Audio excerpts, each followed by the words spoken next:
Bernie Sanders represents our best chance at political transformation for Israel-Palestine, our best chance at peace for both peoples. Why wouldn't we take that? My name is Emily Mayer. I'm the political director of If Not Now, and we are so proud to be the first Jewish organization to endorse Bernie Sanders for president of the United States.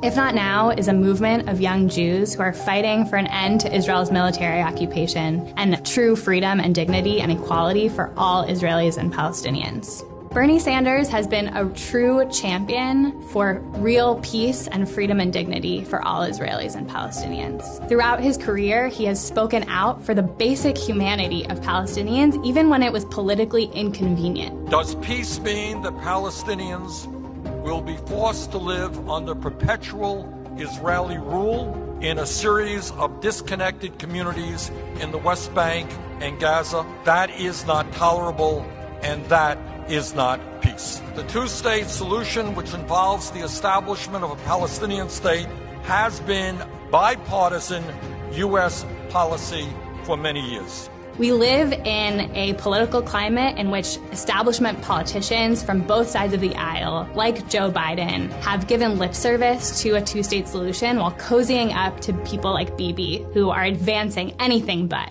Bibi, he's been a friend for over 30 years. And what Bernie Sanders represents is a break from that status quo, a break from a seemingly endless occupation in which millions of Palestinians live under Israeli rule without the right to vote for the government that controls their lives. This denial of Palestinian rights, this hatred of Israel and on the part of certain individuals who would like to destroy the state of Israel is unacceptable. Protecting the rights of the Palestinians, protecting the rights of Israel.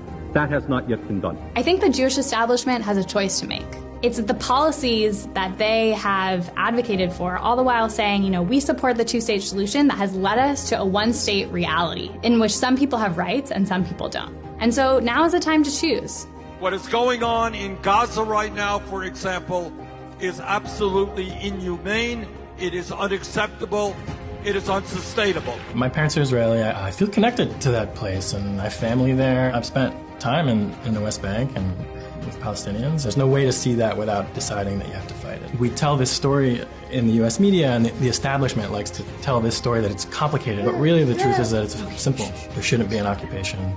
Everyone should be allowed to live in freedom and dignity. I remember the first time I heard Bernie talk about the occupation, and it was like a breath of fresh air. It was like, oh, I live in reality again. The continued occupation and the growth of Israeli settlements that the occupation sustains undermines the possibility of peace.